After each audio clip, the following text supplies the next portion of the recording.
Hi, everyone. Andrea Beem here with the Beem Blast coming at you. Hey, today I'm going to talk a little bit about building a bunker. I know some of you may know what I'm talking about, and other people might look at me and be like, "A bunker, like in the ground bunker?" Well, not quite. This bunker that I'm talking about is actually a little more around building a bunker around your time, your most productive time, your ability to kind of hyper focus for short periods of time being maybe like about an hour at a time, and building a bunker or a moat around that time so that you can get highly focused work done. And I wanted to cover a few ways. Actually, I have a lot of ways down here, but I'm going to cover a few of them in terms of how do you actually begin to build a bunker. What are some things that you can do to put into place to be able to create that space where you can be the most productive? So here we go. We're going to list a couple of these off for you. Number one, make certain that if you have any staff or assistants or people that are around you, even family, that number one, that they know what your schedule is and that you're going to need that focus time for 1 hour. Make sure that you make it known, right? If people don't know that you're having focused time, they may unintentionally interrupt you or not respect that time. So make sure that you announce that, hey, this is my focus time. I'm going to retreat into my space and I will be blockaded in here for an hour. Okay, that's one way. A second way, create a daily voicemail message that says when you will return phone calls. That you're in meetings or appointments. Yes, that appointment might be with yourself. That's okay. And that you will return calls at a later time. You'll want to control your interruptions. So during that hour, you might need your cell phone, but you can turn off your notifications on your phone or on your computer. Or possibly, if you don't need your phone, you could leave your phone with your assistant or just even in another room so that you're not distracted by it lighting up and catching your attention every time a notification goes off. But turning off notifications works very good too. Do not check your email prior to going in and creating yourself that bunker of time. Don't get sucked into your email because you will. You will get sucked in there like it is just a void and you will never return sometimes. So don't go into your email prior. Um, do your focus time first thing in the morning and also just create a regular habit around it. If you do regular focus time from 9 to 10 every single day, there does create a habit around it where you know that time every day that's what you're going to be doing, and everyone around you gets to know that as well.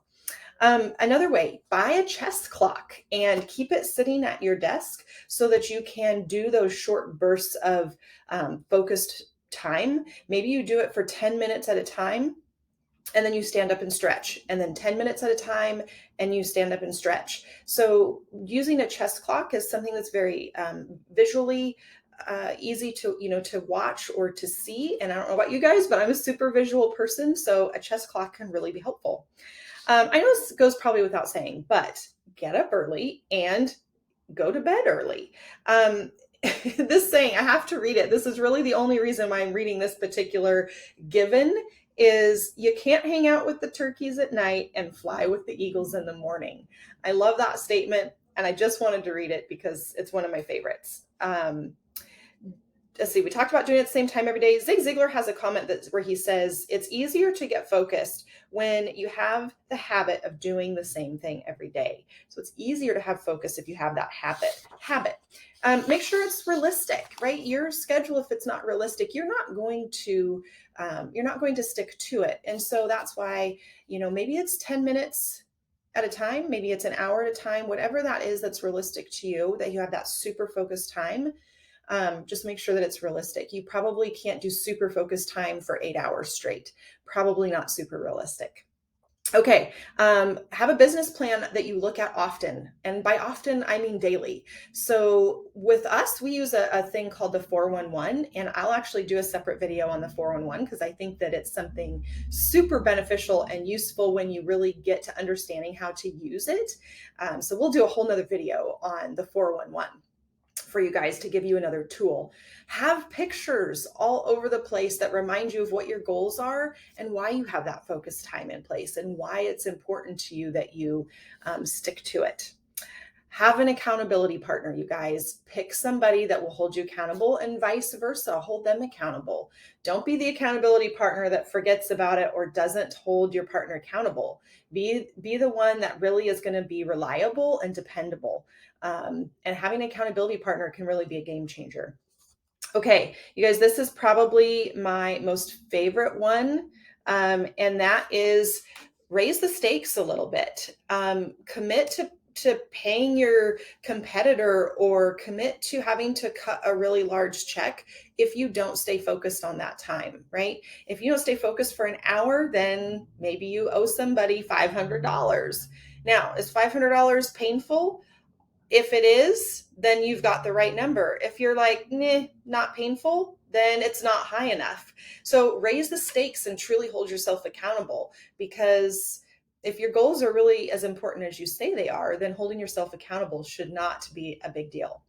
All right, guys, I hope some of those tips help you to create a bunker, create a moat around your focus time. And if I have not listed one, an idea that you have maybe for helping to keep your bunker safe and keep that time safe, please mention it in the comments. I want to know, and I want to hear about what you think could be helpful in keeping your bunker safe.